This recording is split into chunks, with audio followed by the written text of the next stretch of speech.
Hello, fellow Pokemon trainers. My name is Simon Says, aka Zach, and I'm here to bring you a fantastic battle today. This battle was done off of stream, but it was such a nail biter that I actually had like the type charts open. I was checking speeds. It was just such a good battle. So what I did was I went into my box and I built a team around two tanks. Florges, my special tank, and Ferrothorn, my physical wall. So from there, I just went and I added Pokemon that I felt would work. So I'm like, okay, Florges and Ferrothorn cover each other pretty well. Florges will take any special fire, and Ferrothorn will take anything physical. But then I thought, they're going to probably want to bring a spinner to get rid of rocks and things like that, so I should bring a ghost type. So I decided to bring the tanky Coffigurgus.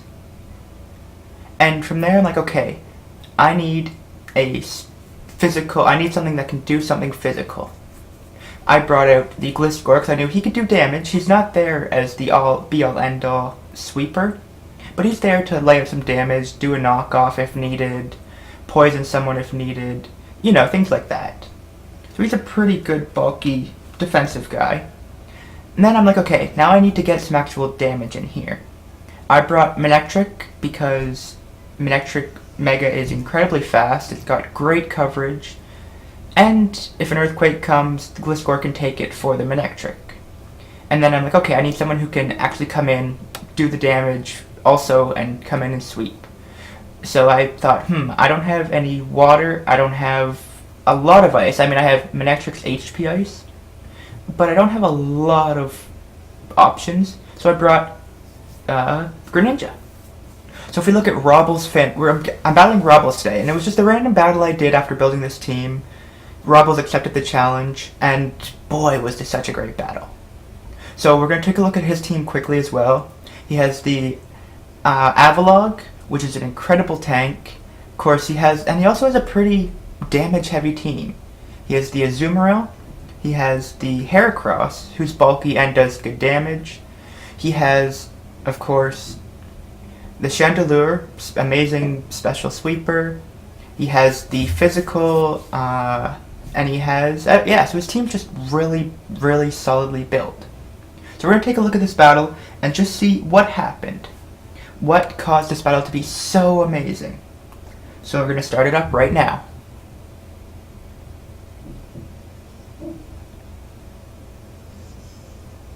So right here, I was thinking about starting with Ferrothorn, but I thought, no, he'll bring out something else. So I brought out Manectric first as my lead. It was a pretty solid lead.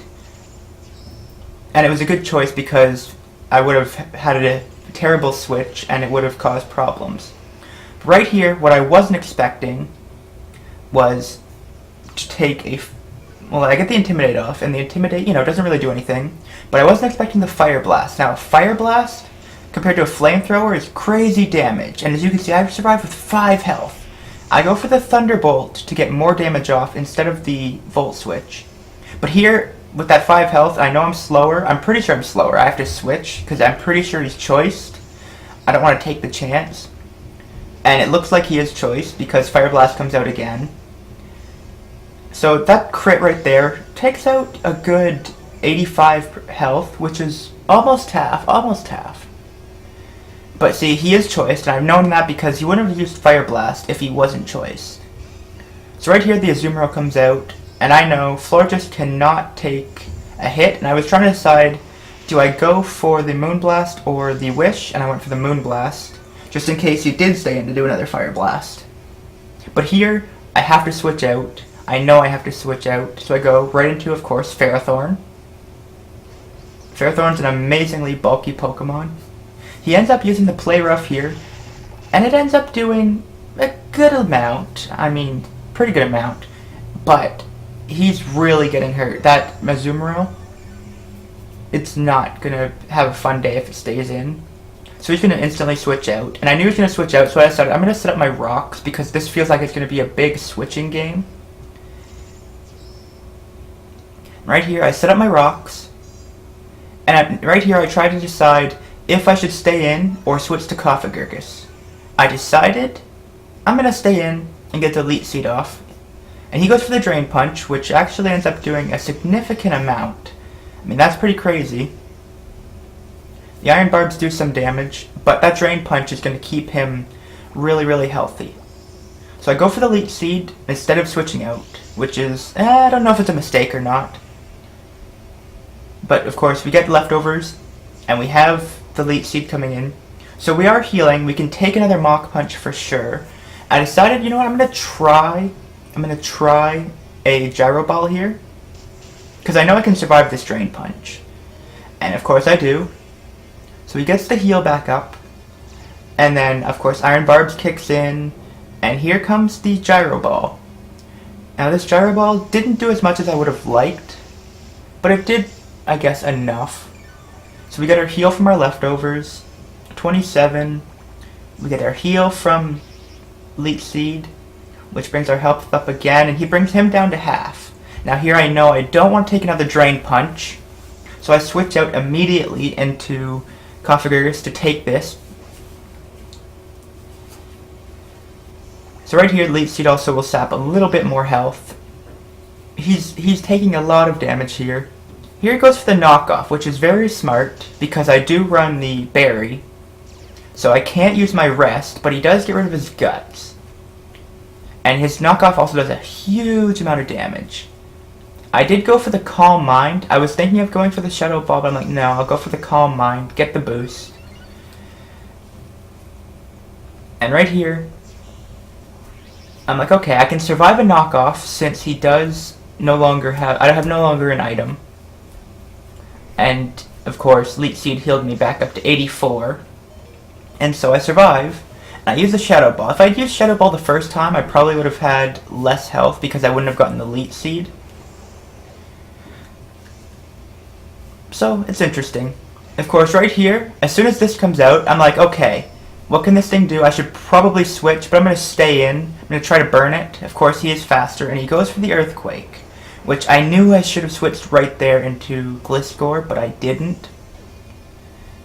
And that was that was one of the mistakes I made. And it gives him the Moxie boost. So at this point, I'm kind of scared. And so I send in my Greninja, and I'm like, okay, I'm going to Ice Beam this thing. I want it out. He, of course, brings it out and brings out his God Slayer. Now, this thing is a tank. I didn't know at this point if it was, if it had Magic Guard or if it had Unaware. And so I'm like, you know what, I'll try, I'll hit it, see what happens. This thing also seems to be specially bulky because it took that incredibly well, and it has leftovers. I'm like, okay, I'll go for the Hydro Pump. I probably can do enough damage to kill it. That Ice Beam did a lot. And if we look, it almost is enough. Almost. If he didn't have that leftovers, it would have been a kill there. But of course, he gets the Moonlight off. And at this point, I'm like, okay, I won't quite kill because the leftovers is going to heal him up even more. And all he's going to do is wear out my Life Orb. So I'm going to switch out. I'm going to go for, of course, Gliscor. Which was actually a good idea, because if you look right here, he goes for the Thunderbolt, which threw me off. So I know this is an offensive Clefable. So I'm like, okay, I'm going to go for the knockoff, get rid of the leftovers. That'll help a huge amount. And we did get the crit, which is a huge help. And then right here he goes for the Moonlight. And I'm like, okay. So this thing is going to be tanky, but I need to find out if it's Magic Guard or Unaware. So right here I just throw the Toxic out. You know, gonna see what it does. But then right here he goes for the Ice Beam, which I was not expecting. I was not expecting an Ice Beam. And so instantly I'm down, Gliscor's out, and I'm like, darn, that's one of my good tanks gone.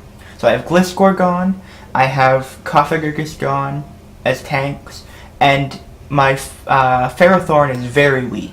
So I send back out Florges, because I'm like, you know what, I can wall this thing. And he did take poison damage, so I'm like, okay, perfect. And right here, he sends out a Chandelure, which is nice, and it takes a huge amount of damage. I went for the Wish. If I'd gone for the Moonblast, I don't know what would have happened. But I'm like, you know what? I'm Yeah, I'm like, you know what, I'm gonna go for the wish. It's the safe bet. He does go for the burn. And I'm like, okay, that's annoying, but I can live through it. And now his Chandelier is gone. One of his huge special threats are gone. The coffer, or the, so he has two of his major threats gone at this point. And that burn is going to actually come into play in this battle. So it's really interesting. So of course, right here, I'm like, okay, I'm going to switch. I go for the wish, because I'm like, you know what, I can take whatever this thing's going to throw at me. It's not going to do, it doesn't do enough damage. It did go for the knockoff, which actually confused me, because he had more than one knockoff Pokemon. But the leftovers are gone, and the burn kicks in, so I'm like, oh, that's not good. I get the wish off. I tried to go for a wish on the Ferrothorn right here. And I'm like, you know, I can do it. But he went for the knockoff again because he is choiced, and it ends up doing enough to take me out, which is very unfortunate. If he wasn't choiced, he would have probably not done enough damage to actually take me out, and the wish would have took effect, which is very unfortunate. And then right here, he switches out because, of course, I'm threatening him with the Greninja. He wants to try and tank me, and he can tank this right now, but I know he's poisoned, and he will take poison damage, and the rocks are kicking in. Those rocks that I laid earlier, coming in huge right now.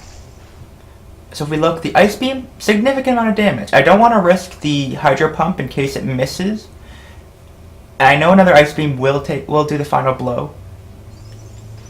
So I went for the Ice Beam as well, because if Azumarill switched out, I knew Hydro Pump would do good, but it has a chance of missing, and I wanted guaranteed damage on what came in. So of course, the Heracross comes out, and here I'm like, okay, Life Orb, after Stealth Rocks, this'll kill it, but it does Mega Evolve. Like, okay, this thing gets a lot of bulk when it Mega Evolves. Maybe this won't kill, but hopefully the Ice Beam will. So we go for it, and if we look, it almost does. He's down into the Dark Red. There's probably about 15 health there. And of course, with Pin Missile, he's going to take me out. It's not even a contest. So at this point, I'm very worried. Very worried. Because what I have left is going to be a huge problem. So I bring out the Manectric. I know Manectric's going to be faster, but Manectric's extremely low. And I go for the Intimidate just to make sure, you know, no shenanigans are going to happen. He does withdraw, but all I have left is the burned, really low health Florges and this Pokemon right here. And I'm like, okay, I'm going to go for the Volt Switch, just in case. I go for the Volt Switch. It actually does a huge amount of damage, thankfully. I'm so glad he's a physical tank and not a special tank. So I send out the Florges. So on that switch, I actually got to withdraw my Pokemon and bring out the Florges. And I know Florges is almost always faster than Avalog. And so I'm like, okay, go for that Wish. I need this Wish. He has way too many threats left, especially that Priority Azumarill. That Priority Azumarill, this Avalog, and the Mega Heracross were going to be huge threats. The Heracross went down, very thankfully. So then I've got the Wish off, and it's ready to go. And with the amount of damage I did with that last Volt Switch, I know I can take out the Avalog, and I know I'm faster. So here we go. We get another Intimidate off. It's helping out a little bit, I guess. But we go for the Thunderbolt, of course. We take him out. And right here, we get a crit. The crit did not matter. The Volt Switch did like 3/4 of his health, so the Thunderbolt probably would have killed him at full. But the Wish comes in, and I'm at 97 health out of 146. So the Heracross comes back. I know I'm faster. I was checking the speeds. And he died to the Stealth Rocks, very thankfully. I'm like, okay, that's another threat gone. The Azumarill comes out. Now this made me nervous, because I know he's Choice Banded. So he's going to do a lot of damage. He goes for the Aqua Jet. And right here, 9 health. So we go for the Thunderbolt, and we get the killing blow. So what started out as a bad play because I was slower ended up turning into the saving grace for the team. That really, really, really low health Manectric that survived the Fire Blast came back in the end because of the Wish to finish off and win me the game. So that battle, very intense, nerve-wracking the entire time. One of the best battles I've done in a little while. Robbles is a fantastic opponent. It's always fun to play against him. And it was just a great battle. I was so happy for how it played out. And I don't think it could have gone any better for either of us. So that's it for me for today. Thank you for watching. And please do check out my Twitch. I will have links to it after this. And be sure to check out Victory Road if you get the chance. They are a fantastic group of streamers. I think you will love them if you love battles. They're all very strong, very great streamers.